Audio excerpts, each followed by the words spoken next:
Hi, I'm Ashley, and today I'm doing a watercolor painting of a Mediterranean vista.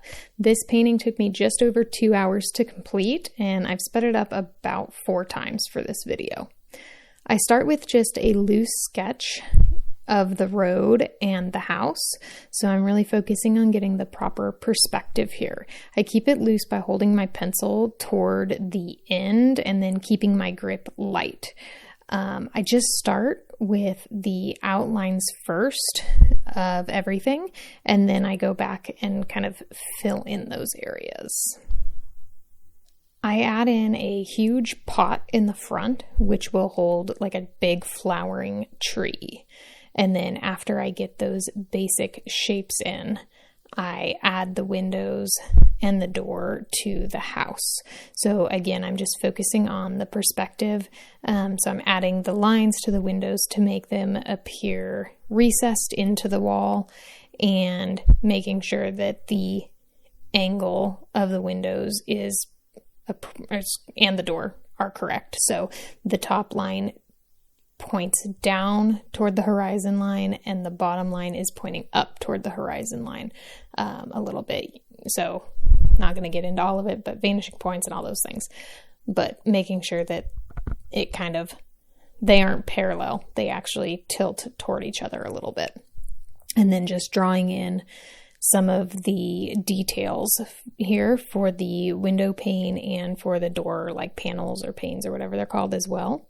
And this will just help me for when I am adding the shadows in the painting. So on both the window and the door, because of the angle that we are viewing this at, you're going to be able to see more of the farther side of the window and the door than the closer side, because again, it's recessed into the wall. So the wall itself is going to block part of the window. So I just make sure that I draw it to where we can see more of the farther side.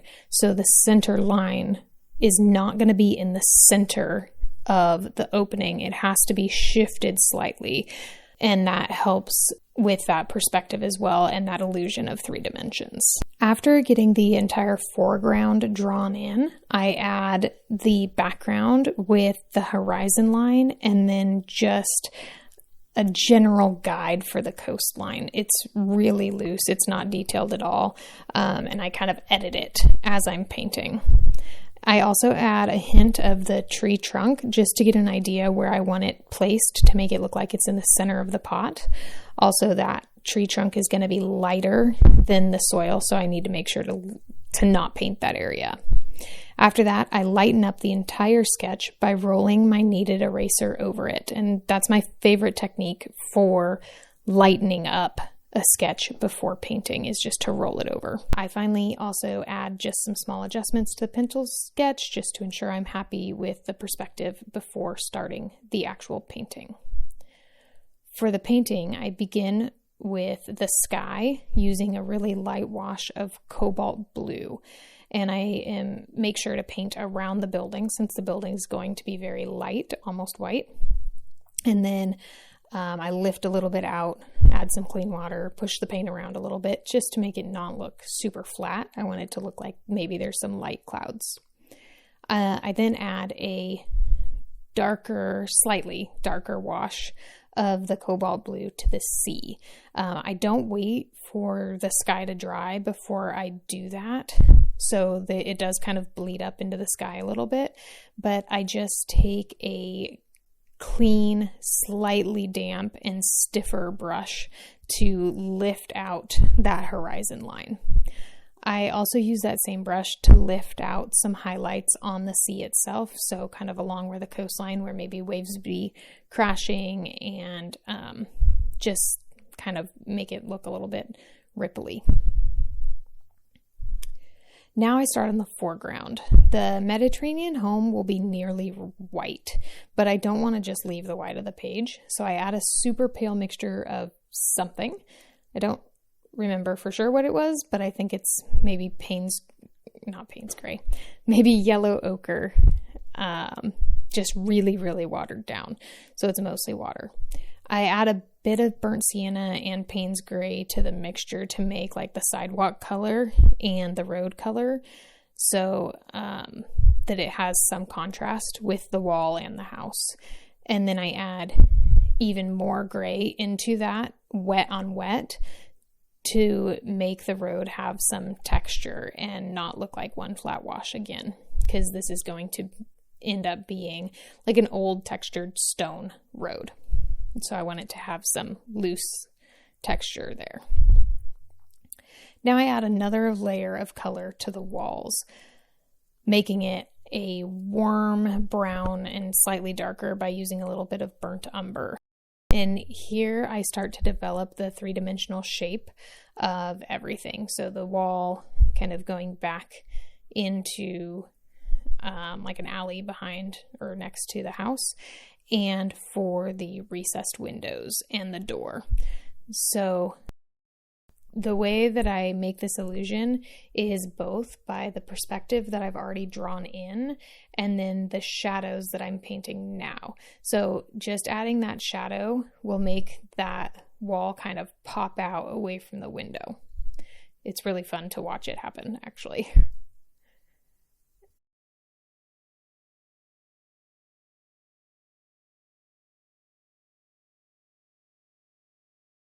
I also add a shadow to the curb to lift it from the road, the same way as I do the windows, and then to the base of the wall to give it definition where there's that 90-degree angle between where the road meets the wall. Just add a slight shadow there. It gives you that separation and that illusion.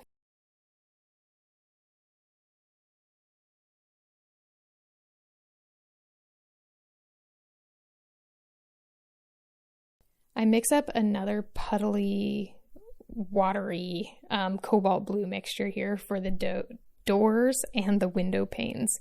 So I just do a flat wash over each of those areas, and then I let it dry completely before working on any shadows or details. While that dries, I work on the background. So I add a grayish color for the distant hills, and then I re-wet the water. This paint is reactivated pretty easily on this paper. This is not 100% cotton paper, so it does sit on the top a little bit, so it's reactivated. And I kind of use that to work the texture around on the water when I re-wet it, and I can make it look a little bit ripply, I guess. And I try to make it, my paint strokes, follow the curve of the shoreline so that the perspective looks right with the sea as well. So bouncing back to a dry area, I go ahead and paint in that big terracotta cot that's in the front. I mix yellow ochre with a little bit of one of my reds, I'm not sure which one, and paint the pot, trying to keep my brush strokes following the curve of the pot so that I'm following both, the top lip and the bottom lip of that pot. Now, the paint is pretty wet, so those brush strokes aren't really necessarily gonna show, but it does start to develop the shape a little bit. I also touch in some dark brown for the dirt and make sure that I'm working around the tree trunk space, since the trunk will be lighter brown than the dirt is. So I just go around it. And then I do add in a bit of the trunk, and then I start working in the foliage. So I start with orange in varying intensities. So I start with some more watery mixtures and then add in more intense, more pigmented mixtures. And I use just basically dots and splatters to mimic that foliage instead of trying to paint details and paint every flower. I just dot it and splatter it in, and that really creates the illusion of that foliage. I let the orange dry before I start adding greens so that they don't blend and just make brown. So after I let that dry, I do add the greens using that same approach of just dotting it and splattering it. And to the greens, I do drop in some very intense, pretty thick orange pigment and let it bleed out a little bit. Since I don't like use brush strokes really, I just tap it in. It doesn't really blend with the green much because both of the paints are fairly thick, so they're not blending a lot on the page. I also just wanted this tree to be super bold since it really is the pop of color here in this painting. So after adding that next layer of like super bright orange, I do add some yellow, and yellow watercolor, not all of them, but mine is a bit more opaque than a lot of other watercolors. It's not as transparent. So because it's so opaque, it can actually go over the orange a little bit and it shows up. Which you wouldn't necessarily think it would because you can't normally paint lighter colors over darker colors in watercolor. But if you look at the different paints in your palette, it should be rated on how opaque they are. So your more opaque paints will go over other colors more easily. It's still not going to go over like acrylic paint would, but you can see it a little bit. I add another light wash over the curved roof of the house and over the sidewalk just to create a little bit more depth. And then I add to the sidewalk while it's wet, because I'm adding that extra shadow to the sidewalk already, I'm adding a drop shadow for the pot. So I'm getting the darkest, most intense paint directly under that pot and then like let it feather out a little bit toward the right. In this painting, I'm basically picturing the sun as being high up in the sky. It's midday, so there's not a really long shadow here. It's basically just straight under the pot and under the tree. I do pop back into the background and add some color to the shoreline and paint kind of around my wall and the building to create a nice crisp line there.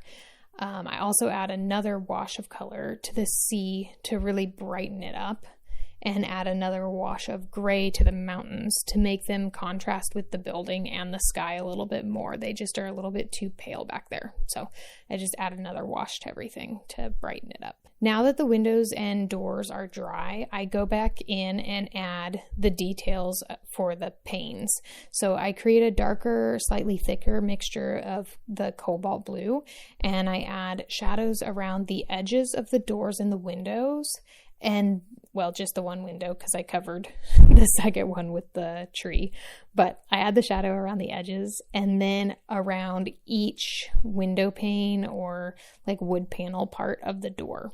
So these details can be really fun or they can be tedious for me. So it just kind of depends on the mood at the time. I don't really know why. Sometimes I just get lost in the details and I really enjoy that part. And other times I'm just like in a hurry and want to be done with the painting.